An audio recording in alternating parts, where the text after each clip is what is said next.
Saudamos a todos os nossos queridos amigos e irmãos em Cristo Jesus. Seja bem-vindo à primeira lição deste trimestre sobre o Apocalipse. Vamos orar ao nosso Deus. Pai Santo que estás nos céus, estamos aqui na Tua presença para iniciarmos o estudo das profecias do Apocalipse, as revelações de Jesus Cristo. Derrama sobre mim e os meus irmãos o Espírito Santo ao abrirmos a Tua palavra, que o Senhor fale ao nosso coração, em nome de Jesus. Amém. A lição número 1, o Evangelho de Patmos.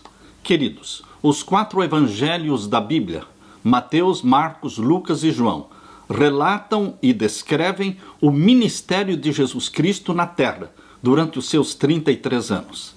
Porém, o Apocalipse revela o ministério de Jesus Cristo no céu. Por isso, os evangelhos e o Apocalipse se completam, porque ambos estão revelando o ministério de Jesus Cristo. Quando Jesus subiu ao céu, ele iniciou ali o seu ministério sacerdotal no santuário celestial. O santuário celestial é o centro do ministério de Cristo no céu. Por isso, precisamos entender a doutrina do santuário. O verso áureo. Bem-aventurados aqueles que leem e aqueles que ouvem as palavras da profecia e guardam as coisas nela escritas, pois o tempo está próximo. Apocalipse 1, verso 3. Passaram-se 60 anos, desde que João vira Jesus Cristo pela última vez.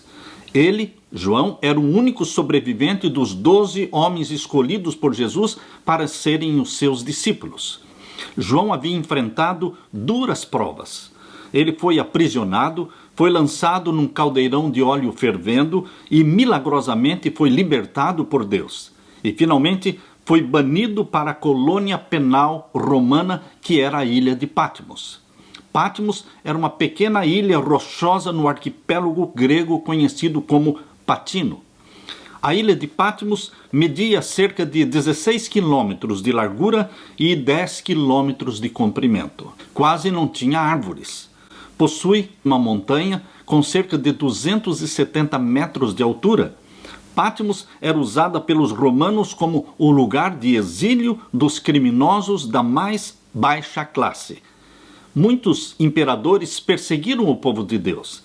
Entre eles estava Tibério, que reinou durante os anos 12 a 37, depois veio Calígula, do ano 37 ao ano 41, depois veio Cláudio, do ano 41 a 54, depois veio Nero, do ano 54 a 68, depois veio Galba, de 68 a 69, depois veio Vespasiano, do ano 69 a 79, e então veio Tito, do ano 79 ao ano 81.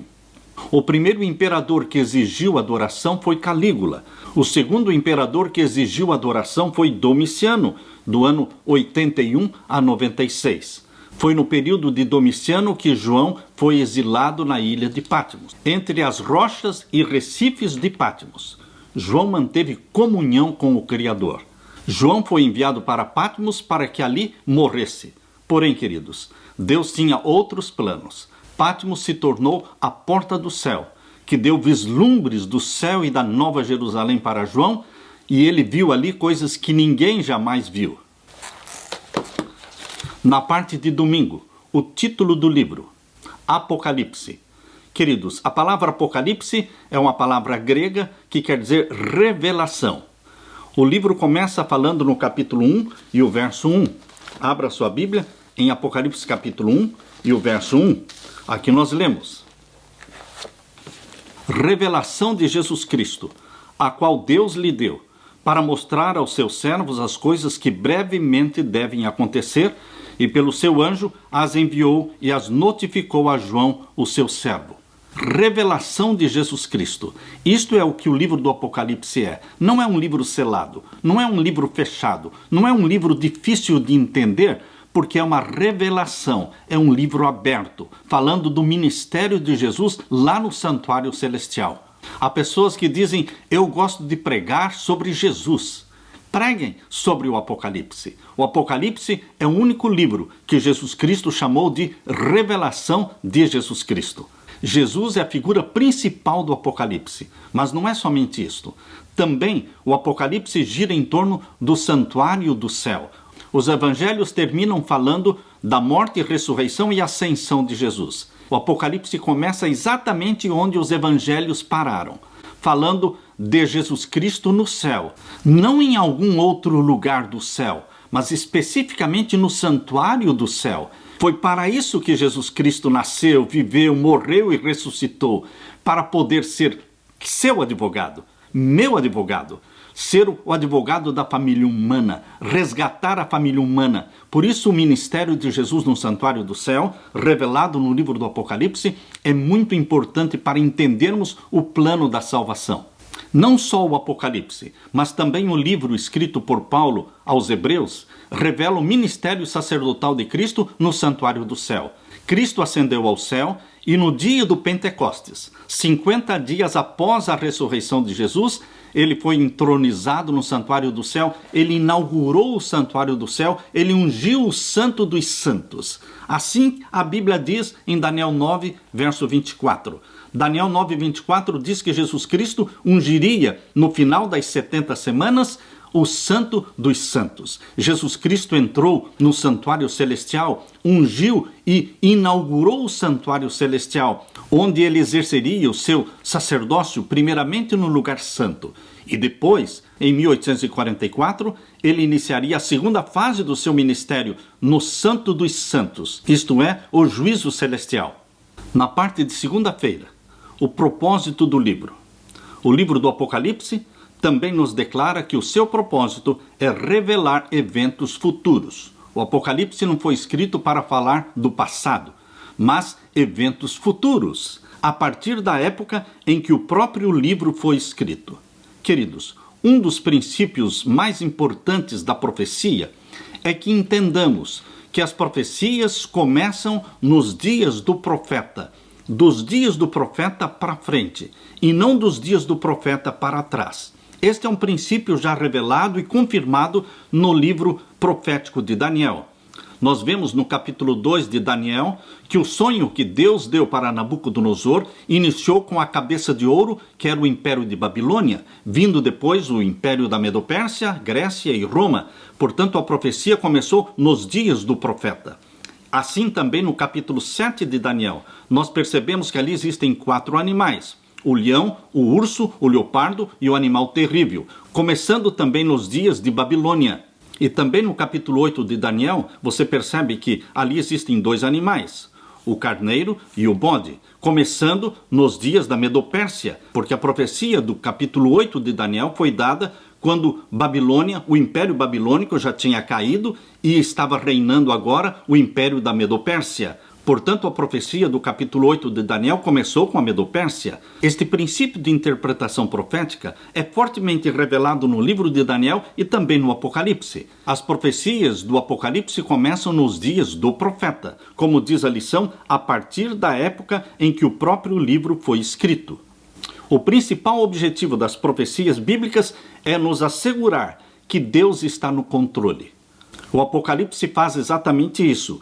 Ele nos dá a certeza de que Jesus Cristo tem estado com o seu povo durante toda a história. Durante toda a história das 7 igrejas, Jesus Cristo está presente, cumprindo a promessa feita: eis que eu estou convosco todos os dias, até a consumação dos séculos. A Bíblia diz em Deuteronômio 29, 29. Abra sua Bíblia, em Deuteronômio capítulo 29 e o verso 29. Aqui nós lemos: as coisas encobertas são para o Senhor nosso Deus, porém as reveladas são para nós e para os nossos filhos, para sempre, para cumprirmos todas as palavras desta lei. As coisas encobertas são para Deus, mas as reveladas são para nós. O livro do Apocalipse são as coisas reveladas de Deus, para você, para mim, para a sua igreja neste tempo do fim. Convido você para ler Apocalipse capítulo 1, verso 1 e 2. Aqui nós lemos: revelação de Jesus Cristo, a qual Deus lhe deu, portanto foi o Pai que deu a revelação a Jesus Cristo, para mostrar aos seus servos as coisas que brevemente devem acontecer. Está falando do futuro e não do passado. E pelo seu anjo as enviou e as notificou a João, o seu servo, O anjo mencionado aqui é o anjo Gabriel.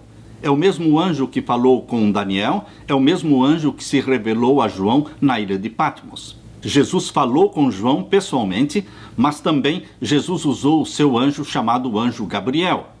E no verso 2 diz, o qual testificou da palavra de Deus e do testemunho de Jesus Cristo e de tudo o que tem visto. E o verso 3, bem-aventurado aquele que lê, e os que ouvem as palavras desta profecia, e guardam as coisas que nela estão escritas, porque o tempo está próximo. Jesus está dando uma bem-aventurança para você que lê, que estuda, analisa, medita no livro do Apocalipse. Todos aqueles que dedicam tempo para estudar as profecias serão recompensados. E nós temos uma necessidade urgente de estudar o livro do Apocalipse, de entender as profecias deste livro. Por quê? Neste livro, Testemunhos para Ministros, na página 113, Deus diz assim: quando nós, como um povo, compreendermos o que este livro, se referindo ao Apocalipse, para nós significa, ver-se-á entre nós um grande reavivamento.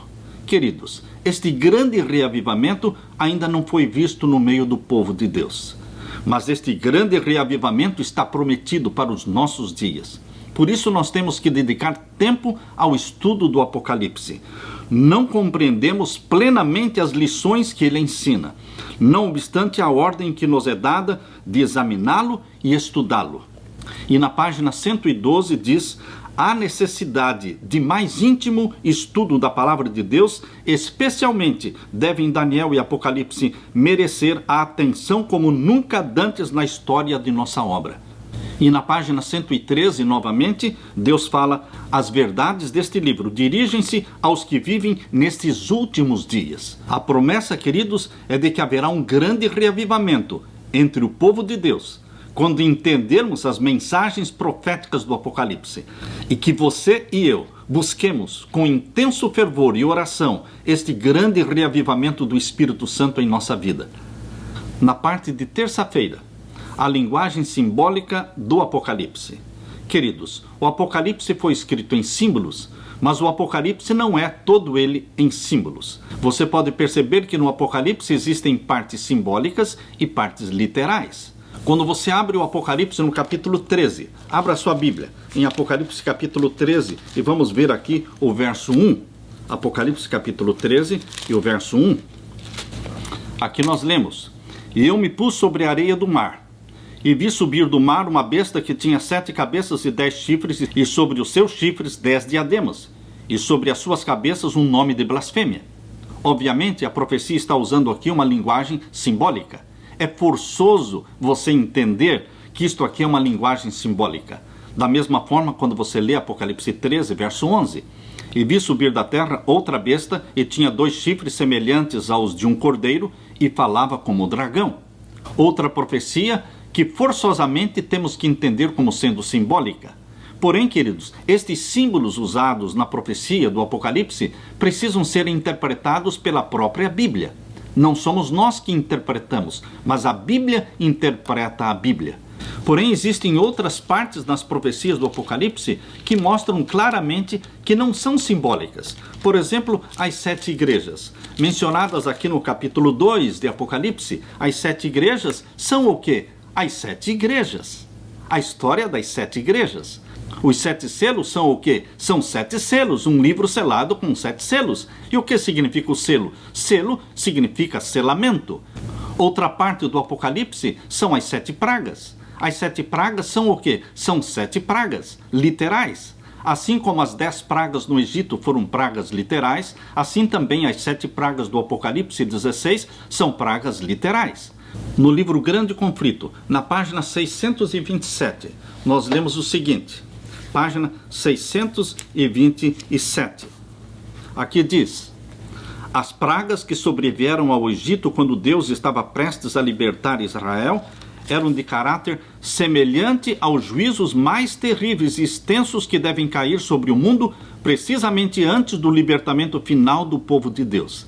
Portanto, a serva de Deus está dizendo que as pragas do Apocalipse são, da mesma forma, literais, como literais foram as 10 pragas do Egito.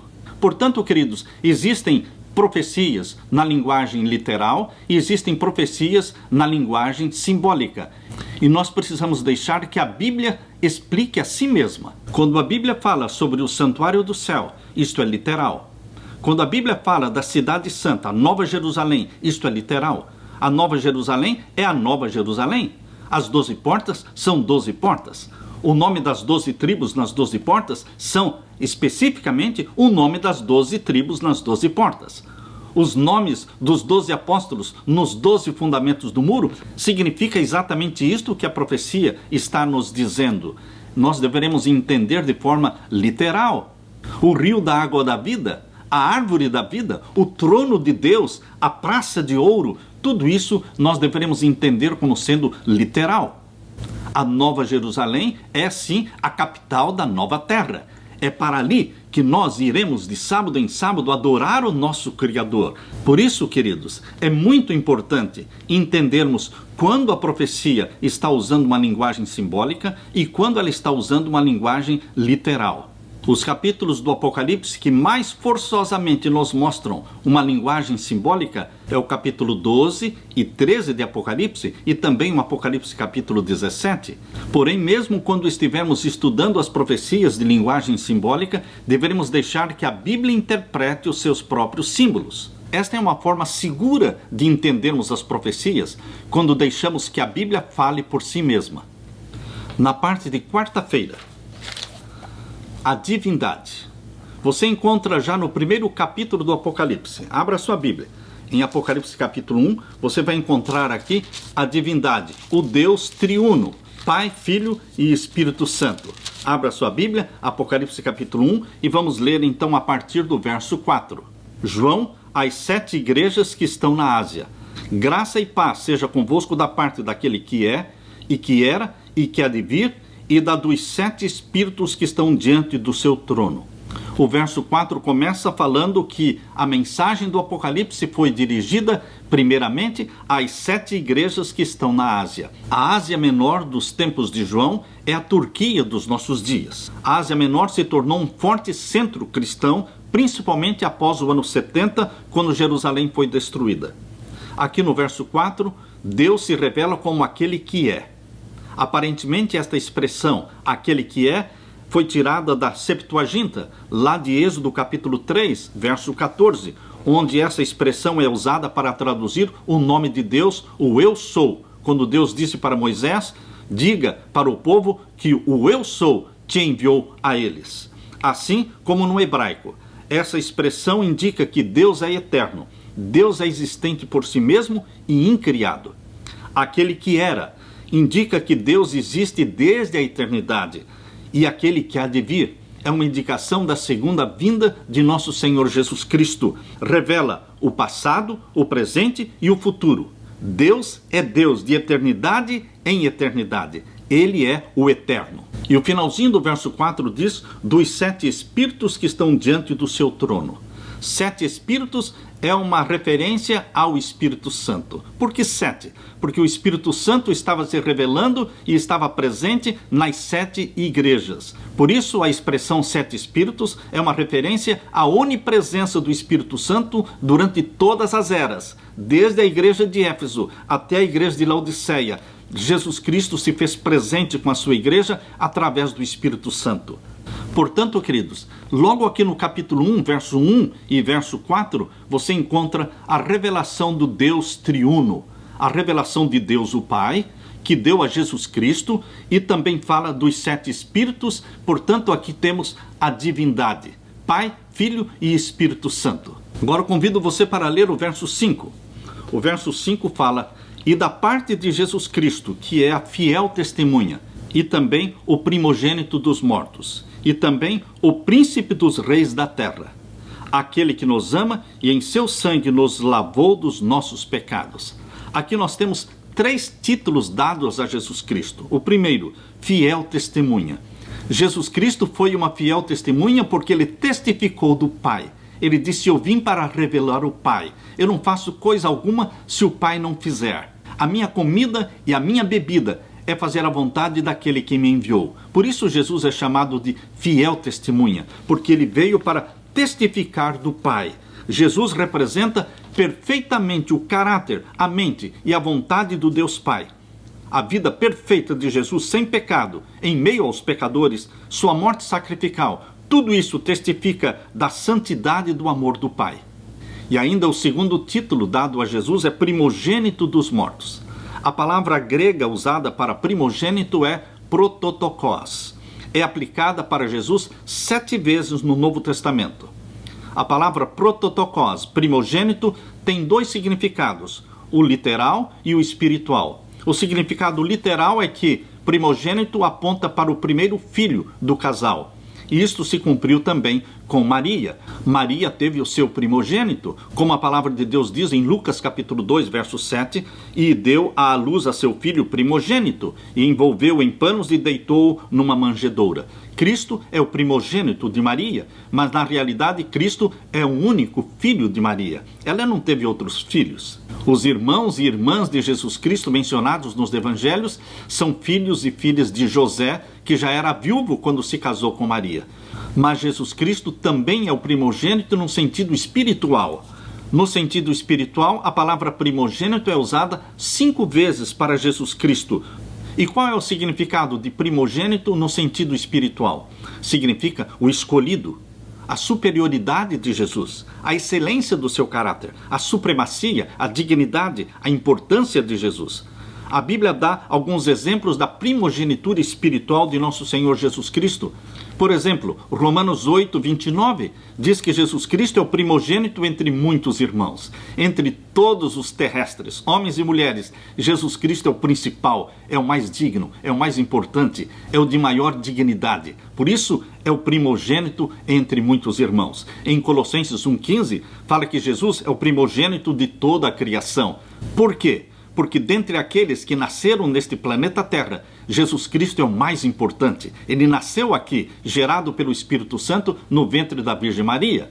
E também em Colossenses 1,18, fala que ele é primogênito dos mortos, para que em tudo tenha preeminência. Exatamente, Jesus Cristo tem a preeminência. Esta é a superioridade espiritual. E também em Hebreus capítulo 1, verso 6, diz: quando outra vez introduz no mundo o primogênito, diz, e todos os anjos de Deus o adorem, falando da sua primogenitura espiritual. E também Apocalipse 1,5 fala que ele é o primogênito dos mortos.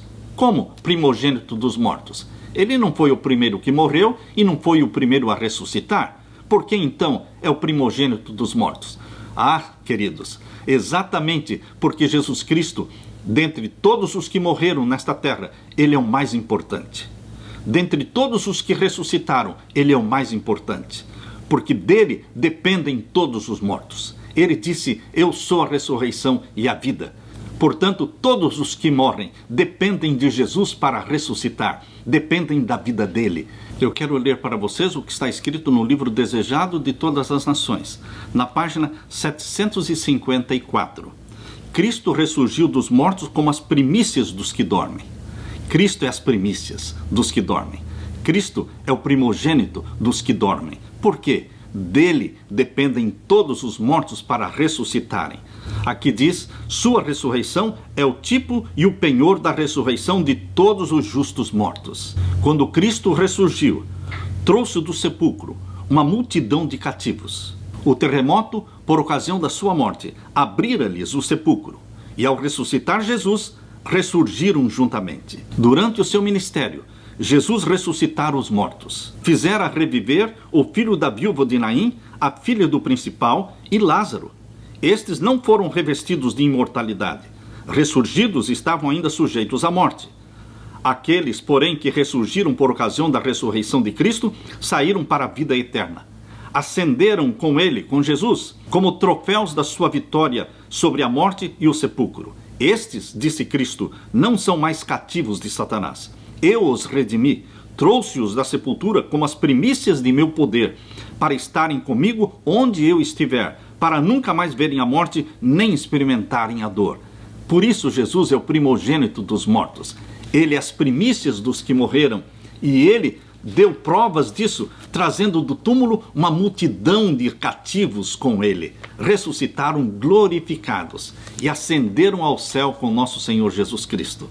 Queridos, o próximo título dado a Jesus Cristo, aqui no verso 5, diz: Ele é o príncipe dos reis da terra. Jesus Cristo é o príncipe Miguel. E por que ele é chamado príncipe dos reis da terra?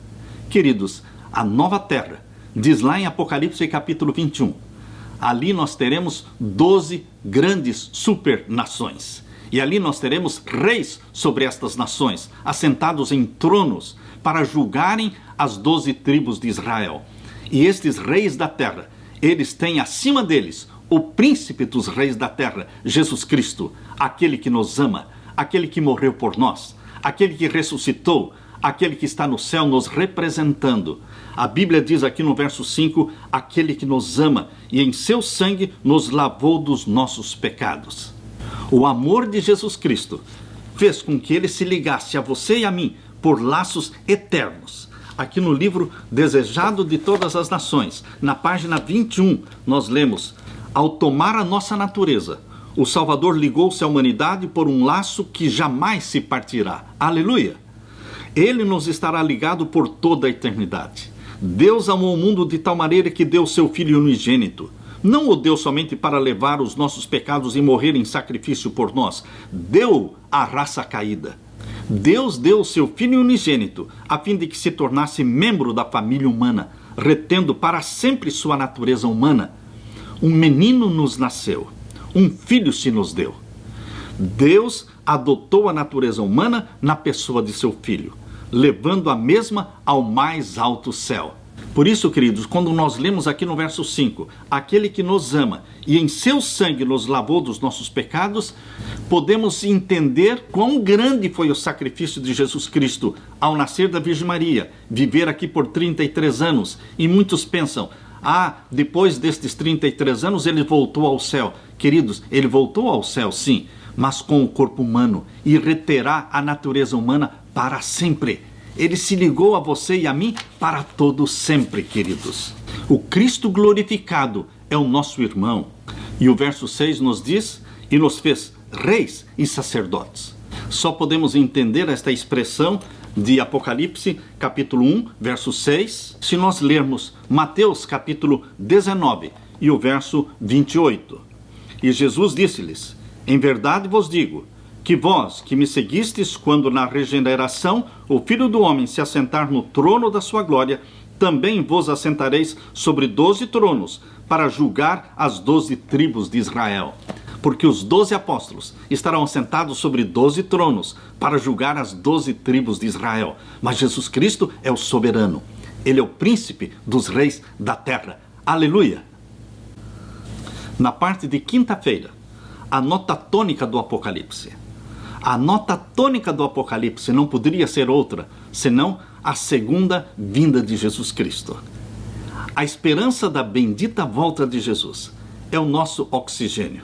É que nos dá ânimo, principalmente para mim. Sinceramente, do fundo do meu coração, é a esperança da volta de Jesus que me dá ânimo para continuar vivendo e lutando, porque nossa cidadania está no céu. É de lá que aguardamos o socorro bem presente. É de lá que aguardamos o nosso Salvador Jesus Cristo. E, queridos, cada sinal profético que se cumpre, eu posso dizer, são passos de um Deus que está voltando. Ele prometeu, ele vai voltar. A Bíblia diz em Apocalipse capítulo 22, verso 7. Por 3 vezes, a Bíblia no Apocalipse repete esta promessa. Apocalipse capítulo 22, verso 7. Aqui diz: eis que presto venho. Ou seja, eis que cedo venho. Bem-aventurado aquele que guarda as palavras da profecia deste livro. E novamente, no verso 12. Eis que cedo venho, e o meu galardão está comigo para dar a cada um segundo a sua obra. E finalmente no verso 20. Aquele que testifica estas coisas diz: certamente cedo venho. Amém. Ora vem, Senhor Jesus. Queridos, a volta de Jesus era tudo para João, que estava exilado na ilha de Patmos. Nós que estamos ainda neste mundo de pecados, nós nos confortamos e nos regozijamos na esperança da segunda vinda de Jesus. Isto não pode sair da nossa cabeça. À noite, de madrugada, de manhã, quando trabalhamos durante o dia, nossos pensamentos precisam estar sempre voltados para o céu. Abra sua Bíblia em Apocalipse 1 e vamos ler o verso 7. Apocalipse capítulo 1 e o verso 7. Aqui nós lemos: eis que vem com as nuvens. Jesus Cristo subiu ao céu em nuvens. Lá diz em Atos capítulo 1, versos 9 a 11, eis que ele subiu entre as nuvens. E 2 anjos se puseram ao lado dos discípulos e perguntaram: varões galileus, por que estáis olhando para o céu? Este Jesus que subiu ao céu há de voltar, da mesma forma como viste subir. Por isso, queridos, diz aqui no capítulo 1, verso 7, eis que vem com as nuvens. São nuvens de anjos. Jesus Cristo virá com todos os anjos. Jesus Cristo virá também com aquela multidão de salvos que já está no céu, que ressuscitou com ele, que subiu ao céu. E eles virão com Jesus Cristo também buscar a parte da família de Deus que está na terra. Eis que ele vem com as nuvens, e todo olho o verá. Todos os olhos, olhos de amor, de alegria e felicidade, olhos também de terror e de espanto e de medo, todos os olhos o verão. Os salvos verão Jesus Cristo vindo nas nuvens do céu. Os ímpios também verão Jesus Cristo vindo nas nuvens do céu. É impossível, queridos, dizer que esta linguagem aqui é simbólica. Não é simbólica. Todo olho o verá é uma linguagem literal. Nossos olhos o verão. Olhos dos salvos, olhos dos perdidos, todos o verão, porque isso está plenamente em harmonia com Mateus capítulo 24. Abra sua Bíblia em Mateus capítulo 24 e o verso 30. Mateus capítulo 24 e o verso 30 diz assim: então aparecerá no céu o sinal do Filho do Homem, e todas as tribos da terra se lamentarão e verão o Filho do Homem vindo sobre as nuvens do céu com poder e grande glória. Está claro, queridos? Todas as tribos da terra verão. Não é somente o remanescente fiel de Deus que verá, mas também os ímpios verão. Por isso, queridos, a Bíblia diz, até mesmo aqueles que o traspassaram. Voltando agora para Apocalipse 1:7, até os mesmos que o traspassaram. Agora eu pergunto, como é que aqueles soldados que pregaram Cristo na cruz verão Cristo vindo na sua segunda vinda em glória e majestade? Como é que Pilatos poderá ver Jesus Cristo vindo na sua segunda vinda em glória e majestade?